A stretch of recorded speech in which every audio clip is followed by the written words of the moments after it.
Nos quedan ya solo 2 capítulos. El último es más como de conclusión y este podría ser el capítulo más farragoso. Por eso, que nadie se sienta muy perjudicado si no lo escucha, si no lo visiona, si no puede luego completar con los materiales que se añaden. Es un capítulo en el que voy a tratar de explicar algo que, si mis compañeros de facultad me vieran haciendo esto, quizá me lo reprocharían. Pero voy a tratar de explicar que la gratuidad, es un principio de derecho patrimonial canónico. O sea que las cosas que sean gratis es un principio de derecho patrimonial canónico. Y lo que voy a hacer es ir recorriendo bastantes instituciones del Código de Derecho Canónico, en concreto del libro V, que es el que se dedica a los bienes temporales de la Iglesia. Voy a irlas explicando para que se entienda por qué pienso yo que la gratuidad es un principio de derecho patrimonial canónico. Lógicamente, la gratuidad es un principio de la salvación. Dios ha venido gratis. No hemos hecho nada para merecerlo. No podemos pensar en términos de mérito, pues todo lo que Dios nos quiere dar, ¿no? Por muy buenos que seamos, porque es que Dios nos quiere dar a su modo, y eso no se puede merecer. Y porque Dios en el fondo nos ha amado. Y el amor nunca se merece. El amor siempre es un regalo. Obviamente, si tengo un vínculo con una persona, los que estéis casados o yo que tengo un vínculo con Dios a través del sacerdocio, lógicamente el hecho de que exista un vínculo no quita gratuidad a mi entrega. Y el hecho de que yo esté de algún modo comprometido ya para siempre, porque he comprometido mi vida para siempre, eso no le quita gratuidad a mi entrega. Porque yo cuando me comprometí, lo comprometí todo y lo comprometí absolutamente libre. Y no lo di como algo que era obligado, sino lo di como algo que quería dar gratuitamente. Lo que voy a hacer aquí es recorrer algunas normas del libro V del Código de Derecho Canónico. Algo que está absolutamente, podríamos decir, lejos de lo que podríamos interpretar como el agradecimiento y la gratuidad, pero que iremos viendo cómo responden perfectamente a ese principio fundamental de que la salvación es gratuita, que la redención es gratuita, que nosotros hemos sido elegidos para ser muy felices y que eso se nos regala abundantemente por parte de Dios. Y aquí me quiero basar para estructurar un poco este capítulo en algo que el Papa dice muchas veces a las familias, ¿no? Dice que en una casa, en una familia, funcionan bien las cosas cuando con frecuencia se oyen 3 palabras. Permiso, cuando se oye la palabra perdón y cuando se oye la palabra gracias. Voy a leer las palabras del Papa Francisco porque son muy bellas. La palabra permiso nos recuerda que debemos ser delicados, respetuosos y pacientes con los demás, incluso con los que nos une una fuerte intimidad. Como Jesús, nuestra actitud debe ser la de quien está a la puerta y llama. Permiso, pedir permiso para todo. Segundo, gratitud. Y dice el Papa, la gratitud para un creyente, el dar gracias, está en el corazón mismo de la fe. Un cristiano que no sabe dar gracias es alguien que ha olvidado el lenguaje de Dios. Y tercera, y luego la más difícil de decir, perdón, aunque siempre hacemos cosas malas y muchas veces alguien se siente ofendido por esto. Perdóname, perdóname. Bueno, pienso que en estas 3 palabras también se podría resumir lo que voy a explicar del derecho patrimonial canónico. Todos sabemos que el lugar para aprender a amar y ser amados es la familia. Todos sabemos que es el mejor lugar para aprender a ser también generosos, que eso es amar, que eso es dejarse amar. Y en cambio, de algún modo percibimos el derecho canónico, como lo opuesto a la gratuidad y a la gratitud. El derecho canónico son normas impuestas, obligaciones, cosas que se espera que hagamos, que además si no las hacemos van a tener consecuencias jurídicas. Y uno puede decir, entonces, ¿cómo se mezclan, cómo se entrelazan bien derecho y agradecimiento, derecho y gratuidad? Pues pienso que la contradicción es solamente aparente y que lo que a nosotros, lo que está en el fondo del derecho canónico es un respeto muy grande por los dones que hemos recibido y que el derecho patrimonial canónico está pensado para proteger y garantizar que esos dones que hemos recibido sean bien usados y sean usados para la finalidad para la que han sido donados. Por lo tanto, son un entramado de garantías, de estímulos para que la Iglesia muestre su agradecimiento a Dios y también a los fieles, para que la Iglesia, de algún modo, escuche lo que Dios le está diciendo a través de la generosidad de los fieles. En el fondo, pienso que lo que nos ayuda a comprender esto es entender la potestad o la autoridad en la Iglesia como un servicio. En la medida en que yo entiendo que cuando estoy trabajando y cuando tengo que tomar medidas y tomar decisiones y gestionar los bienes de una forma, en la medida que yo entiendo que estoy sirviendo, pues realmente desaparece toda posible contradicción entre la gratuidad y el derecho.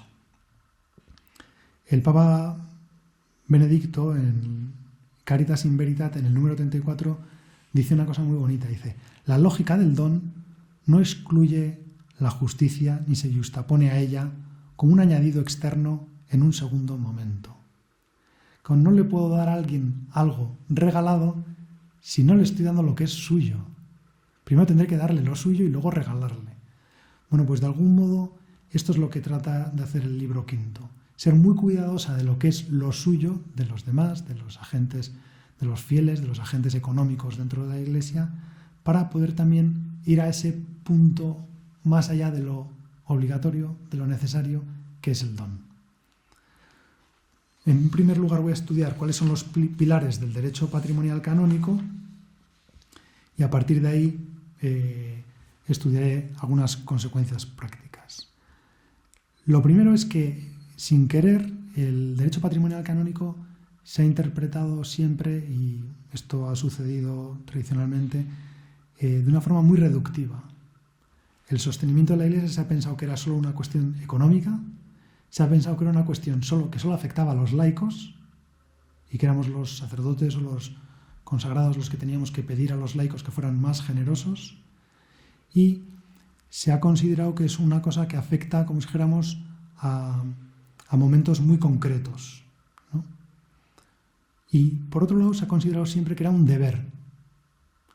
Frente a eso, modernas investigaciones y autoridades de la doctrina dicen que estamos ante un derecho fundamental de los fieles, el derecho de los fieles de colaborar en el sostenimiento de la Iglesia, que no se refiere solo a lo económico, que va mucho más allá de lo económico porque implica toda su vida, y que no es algo propio de los laicos, sino que el propio código nos pide a los sacerdotes que una vez que hayamos recibido todo ese dinero que es para nuestro sostenimiento, que también colaboremos con las iniciativas y las necesidades de la Iglesia.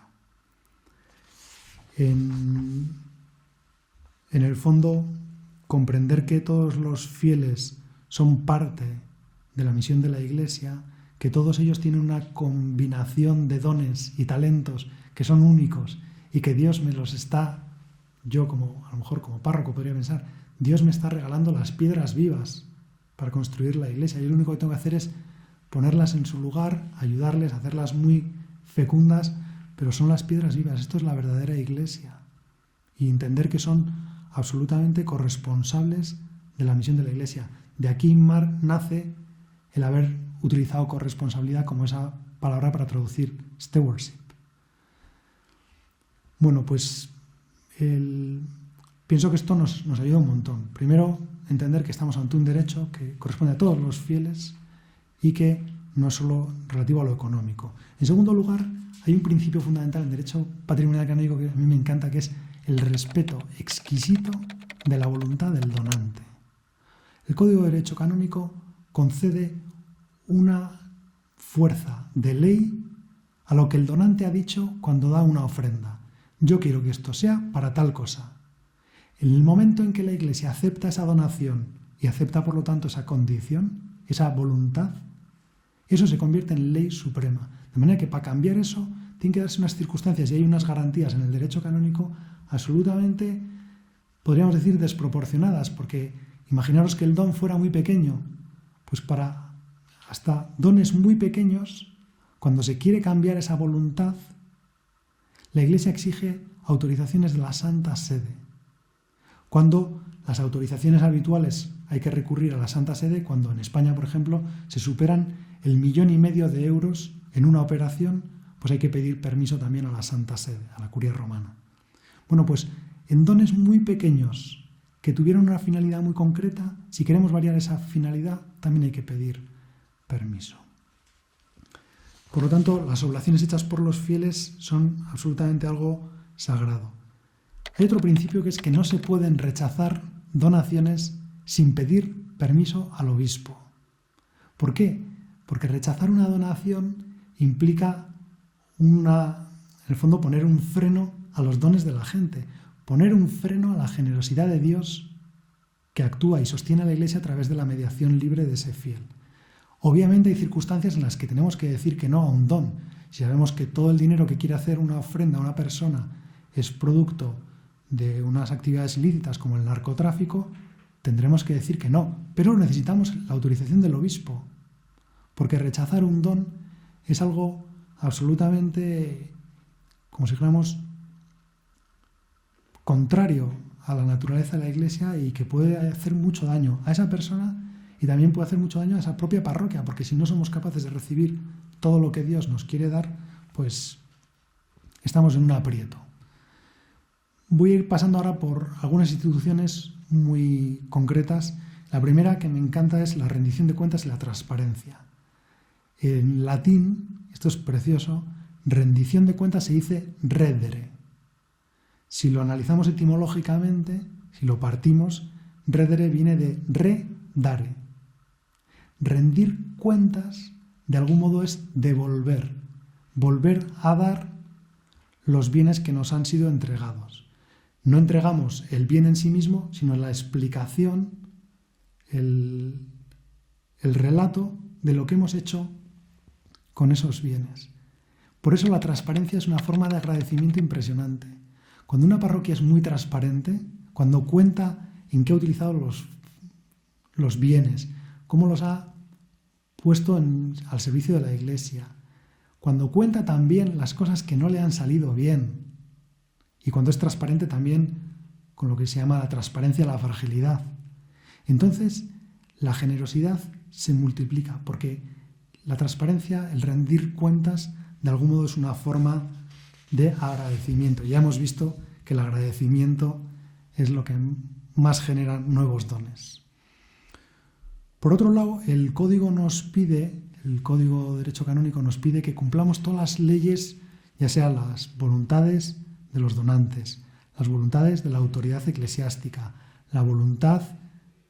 las leyes de la autoridad civil. Nos pide que cumplamos todas esas leyes para que no venga ningún mal a la Iglesia. En el fondo es lo que se llama hoy en día tener un programa de compliance. Asegurar por todos los medios que estamos cumpliendo toda la normativa que nos afecta. En el fondo porque entendemos que de algún modo detrás de esa normativa está un regalo para nosotros, que las leyes son un don. Puede haber leyes injustas y totalmente de acuerdo, pero ojalá que seamos capaces de comprender que cuando nosotros aseguramos que estamos cumpliendo todas esas leyes, toda esa voluntad de los fieles, en el fondo estamos siendo depositarios de un gran don que nos asegura perseverar en el propósito de sacar a la Iglesia adelante. El agradecimiento está penalmente protegido. La normativa del libro sexto que acaba de cambiar, el Papa ha promulgado una reforma muy radical del libro sexto, que es el que se dedica al derecho penal, tiene varios cánones sobre el derecho penal económico. Y en el fondo está muy protegido la voluntad del donante, la actuación coherente y honesta de los administradores de los bienes. En el fondo se protege penalmente y de forma muy estricta los dones de la gente porque entendemos que ahí está un gran bien para la Iglesia y que perderlo supondría un gran delito. De algún modo, detrás de todas estas normas lo que se ve es que la Iglesia tiene un concepto de administración que es muy idóneo para explicar todo esto. En el fondo, nosotros gestionamos bienes que no son propios. Los que son propietarios de los bienes en la Iglesia son las personas jurídicas. No son los particulares, no es el párroco, no es el superior de una orden religiosa, no es el presidente de una cofradía. El que es propietario de esos bienes es la comunidad, la parroquia, la diócesis, la cofradía, y por lo tanto a esas personas les toca representar y actuar en nombre de la persona jurídica y tomar decisiones, pero no son propietarios, porque todo lo que tienen lo han recibido y por lo tanto tienen que ser muy agradecidos. Por lo tanto, todas las normas que van en la línea de cómo debe actuar un administrador, en el fondo van en la línea de ayudarle al administrador a ser agradecido. También la Iglesia tiene mucho aprecio los dones, los consejos recibidos por los fieles. Y dice el código que tienen el derecho y a veces el deber, los fieles, de manifestar lo que piensan sobre determinadas cosas. Cuanto más en lo económico, donde la mayoría de los fieles son mucho más expertos que nosotros sacerdotes, porque se han dedicado a eso, porque profesionalmente se dedican a eso, y por lo tanto, qué bueno es que les escuchemos. En todo el tema de las ofrendas para un tipo de ofrendas que se hacen con motivo de la celebración de sacramentos, por ejemplo, los estipendios para la misa, o pues vamos a hacer el funeral de mi padre en tal iglesia y vamos a colaborar con todas esas ofrendas. Como están mezclado lo más sublime, que es la Eucaristía, nuestro culto a Dios, la muerte de un familiar, como está relacionado a veces con el dinero, y uno puede, ¿no? ¿Cuántas veces habremos escuchado a los sacerdotes que alguien viene a la sacristía y nos pregunta ¿cuánto vale una misa? Y hay que decirle, y esto es bueno, decirle, lo siento, pero en todo el mundo no hay dinero para pagar una misa. Si tú lo que te refieres es a que quieres hacer una ofrenda para el sostenimiento del clero con ocasión de esta misa, te puedo decir que los obispos de la provincia eclesiástica han determinado que la ofrenda propia por este tipo de cosas podría ser X euros, 10, lo que sea en cada diócesis. Pero eso no es ni algo obligatorio, ni es el precio de la misa, y esto es muy importante. Entonces, en esas cosas hay que ser muy delicados, porque cuando gestionamos mal los estipendios o las ofrendas de los fieles, la credibilidad cae por los suelos. No me voy a detener mucho más en otras circunstancias, solamente en una que me parece como especialmente bonita, que es los exvotos. Los exvotos son un tipo de ofrendas que damos a la Iglesia porque hemos recibido un don de Dios y queremos agradecerlo. Por ejemplo, algunos que a lo mejor han estado en Lourdes o en algún santuario de la Virgen, en Lourdes hay muchos exvotos que son precisamente la muleta que yo usaba hasta que me curé, o una medallita que di a la Iglesia para reconocer el milagro que... Entonces, como el exvoto es como la ofrenda perfecta que surge del agradecimiento, la Iglesia los cuida como si fueran su mejor tesoro. Y como decía antes, lo mismo que para las ofrendas, si vamos a cambiar la voluntad hay que pedir permisos a altas instancias, si queremos vender o enajenar un exvoto, aunque sea de un valor ínfimo, porque es una medallita, porque debemos pedir permiso a la Santa Sede. Esto nos da una idea de lo que valen los exvotos para la Iglesia, lo que vale el agradecimiento para la Iglesia. Bueno, hay muchas otras cosas sobre los presupuestos, el sistema de control de las enajenaciones y tantas otras cosas, pero como pienso que es una cosa más técnica, más canónica, pues posiblemente ponga en los materiales complementarios de este curso la posibilidad de que el que quiera, el que esté más interesado, el que quiera profundizar, pues pueda leer sobre estos temas. Pero en el fondo pienso que queda más o menos demostrado, al menos para mí.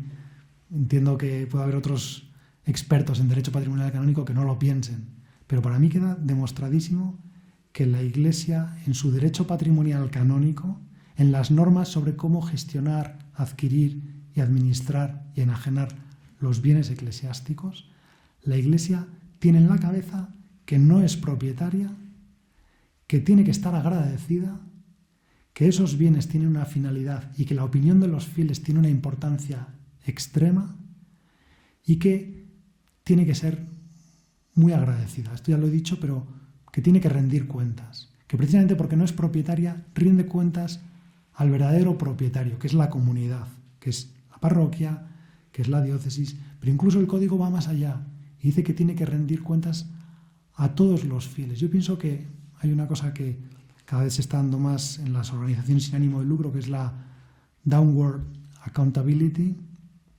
que en el fondo es que nosotros de algún modo también tenemos que rendir cuentas a los beneficiarios de nuestra actividad. Porque son personas que de algún modo tienen un interés en cómo hacemos nuestra actividad y en la medida en que somos transparentes también con ellos, pues estamos cumpliendo mucho mejor la misión de la Iglesia. Aquí sí que tengo que mostrar mi agradecimiento porque haber aguantado un capítulo como este de Derecho Patrimonial Canónico, que como se ve a mí me apasiona, pero que entiendo que no todo el mundo ha recibido ese don y que puede a veces abrumar un poco, porque son instituciones que a lo mejor no son conocidas del todo, pero pienso que saber que la ley de la Iglesia está hecha para proteger las ofrendas de los fieles, para fomentarlas y para agradecerlas, es muy consolador y nos llena de seguridad en la confianza de que todo lo que nosotros ponemos en manos de la Iglesia al menos está previsto que se use de una forma muy concreta y muy fecunda. Muchas gracias.